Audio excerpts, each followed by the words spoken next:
So I'm thinking about those first steps. So in thinking of that, what would those first initial steps, like if someone were to find themselves in need, because of course, let's face it, nobody plans to be in this situation. And it could happen to anybody. And absolutely, all walks of life. And what would those first initial steps look like if there was somebody that was in need? Sure. Well, once they get to the mission, and we'll take a step back, I'll go forward to go back. I do things sometimes off, a little different. But once they get to the mission, which is the key point, we want to get them there, they come to our registration area. And whatever we're hungry, we're homeless, we need help, whatever, and then we'll put them in with a chaplain, because I said these folks are trained individuals who deal with folks coming in all the time. There's a great software system. Our acronym is HIMIS, Homeless Management System, that's tied into all the agencies in the state. So if you've come into any other agency and you come into our facility and we find out, talk to who you are and why you're here, if you're kind of telling not necessarily what got you here, that different story from another organization, we'll know. So we get it straight, we understand who they are, and then once we do that, we take a look at tailoring the program. It may not be overnight. We just want to make sure that we have these steps going. So once they're there, whether again it's mental health, addiction, job readiness, we can structure a program customized for each individual. Everyone's different. So it isn't like, okay, you go in plan A, you go in plan B. No, whatever your needs are, we see that. Plus, we don't reinvent the wheel. And we have some great programs on our facility, particularly the job readiness piece.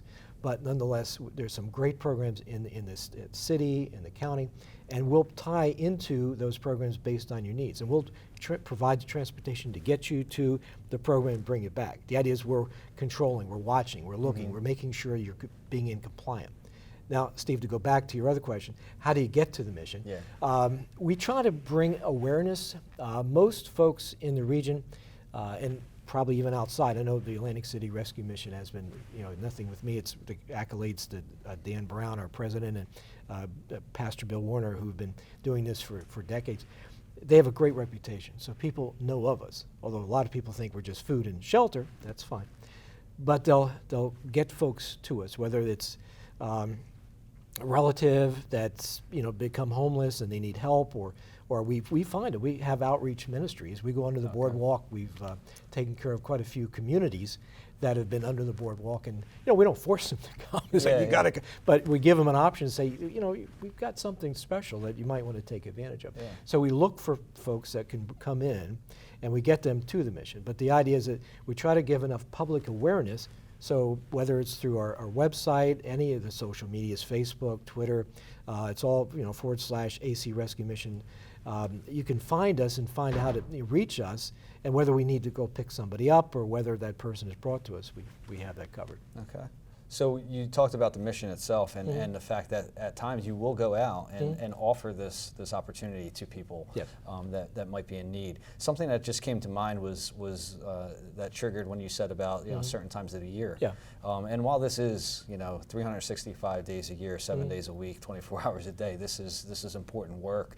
I'm also thinking of, yes, the winters can be harsh, especially in Atlantic City, but also I'm thinking of other events that impact our area, such as a hurricane. How does how does the mission of the Atlantic City mission change when those types of natural events occur?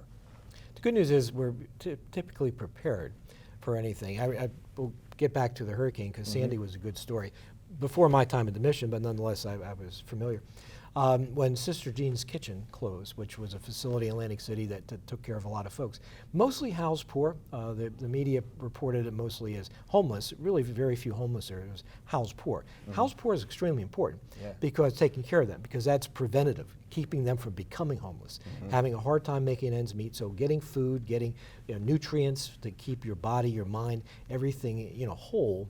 It's important to provide that versus if you're trying to, well, I don't have money to you were going there. But when they closed, pretty much at the same time that I came on, and that was due to their building was not in great shape. I was getting calls from all kind of places, casinos, hotels, restaurants, organizations. How can we help? How can we jump in? So I said, the good news, and I of course checked because I'd only been there like a week, as far as permanently on the staff. I said, the good news is it's just not an emergency here. We can take them in, we're prepared, we're covered, we have all the food. But I said, we have to replenish our supplies. So they said, well, how can we do that? Well, I said, if you go online, there's a donate section, a tab, that you pull down and it gives you another choice. What items are normally always needed? Okay. And that's how people can bring in, do things that keep our supplies going. We have a tremendous warehouse to where we do store. We have phenomenal support, which I will accolade, like Wawa and ShopRite and Walmart, that give us a tremendous amount of a great organization to where things, instead of when it become dated, to a degree to throw out, they can bring them to us as long as it's still healthy to eat and everything. Just maybe not like the breakfast sandwiches at Wawa. They pull off, but they don't throw them out the back door. Our trucks come around and pick them up daily, and they can provide breakfast 250 people 5 days a week just by what we got from them, from them. So it's a great service.